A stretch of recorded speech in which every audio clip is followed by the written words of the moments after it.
काल आमच्या किटी पार्टीमध्ये मैत्रिणी विचारत होत्या, फर्निचरसाठी तुझा चॉईस समर्थ फर्निचरच का?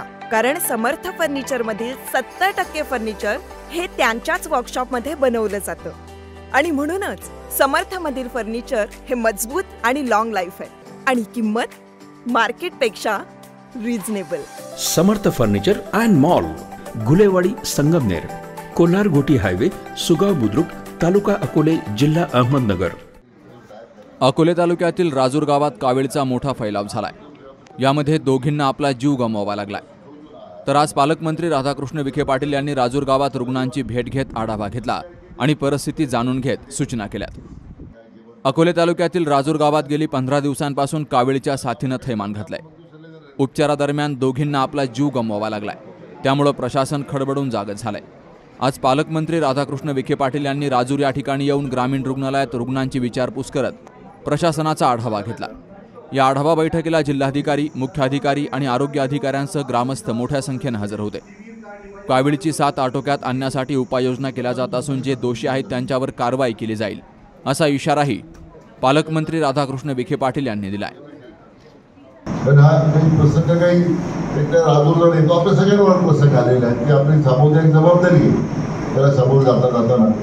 नंतर त्याच्यामध्ये प्रामुख्यानं जे कुपोषण आहे त्याचं एक मुख्य कारण आहे की आपल्याला या आता एवढ्या अडचणीमध्ये आपण पालकांना काय सांगतो की प्रोटीन देऊ नका, म्हणजे परिस्थितीवरच घडला आहे लोकांना।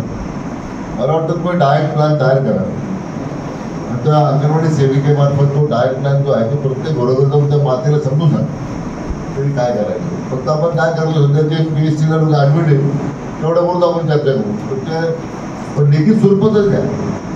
आणि मी एखाद्या सेवाभावी संस्थेची चर्चा करतोय तर आपल्याला तशा पद्धतीचा डाएट प्लॅन प्रमाणे जर पूर्ण करता आला त्या काही दिवसांसाठी कुटुंबियांना तर त्याचाही काही मदत करण्याचा प्रयत्न करतो, परंतु त्याला साधारणपणे अशा पद्धतीने आपल्याला काम ताबडतोबीने हातात घेतलं पाहिजे। तर या गोष्टीचा पुन्हा अशा घटना घडू नये।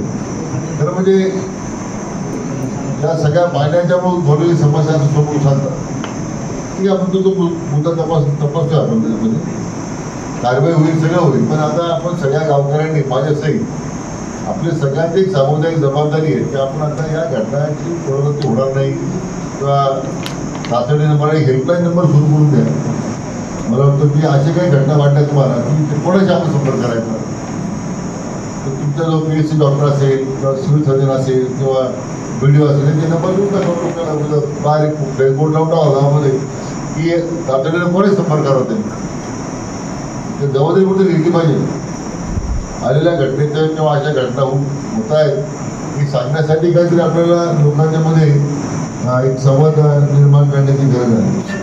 मला वाटतं आजच्या घटनेच्या अनुसरून माझी सगळ्या गावकऱ्यांना विनंती आहे, सगळ्या इतर ग्रामस्थांना विनंती आहे की त्याचे पुढचं पावलेली जी मुलं आहेत त्यांच्याशी त्यांच्या काय अर्थ सहाय्य द्यायचं आहे हे माननीय मुख्यमंत्र्यांशी आपण चर्चा करून तो निर्णय घेऊ।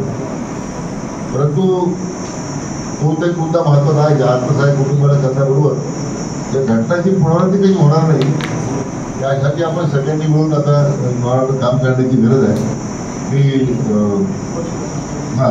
त्याच्यामध्ये जोरात सूचना अशी होती की पाण्याच्या उपलब्धतेमध्ये जो पशुधन आहे या भागात ते सुद्धा वाचलं पाहिजे, त्याला पाणी प्यायला पाहिजे। त्याचा विचार त्या सगळ्या प्रक्रियेमध्ये आपण दोघांनी करावा, माननीय जिल्हाधिकारी आणि माननीय मुख्य कार्यकारी अधिकाऱ्यांनी।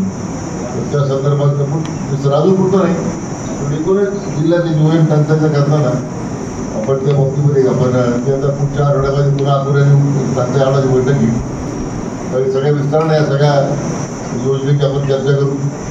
म्हणजे मगाशी बोलतो त्या व्हिडिओचा प्रश्न मांडला आहे, व्हिडिओचा समजून घ्या ती काय ठीक आहे स्लीप आहे शिवसाहेबांना त्या घडी कुठल्यावर मग ते आम्ही करू। असं घटना असेल गंभीर एकदम म्हणजे बरोबर नाही असं तर तरी तुम्ही माहिती द्या, आम्ही काय तुम्ही सांगता म्हणून बोलतोय तुमच्या द्या ना शिवसाहेबांना भेटा, तुम्ही गिफ्ट द्या आणि इतक्या गैरबेजबाबदारपणे वागत असेल वस्तुस्थिती असेल तर 100% कारवाई करू आपण, त्यात काय अडचण नाही. तर शेवटी एका बाजूला एवढं मोठं संकट आपल्या समोर आहे आणि दुसऱ्या बाजूला अधिकारी बेजबाबदार वागत असतील तर निश्चितच त्याचं समर्थन कोणी करणार नाही, कारवाई व्हायला पाहिजे. Vilas Tupe, C News Marathi, Rajur. मॉमेबल fertility and test tube baby centre. पालक होण्याचं स्वप्न आता होईल साकार.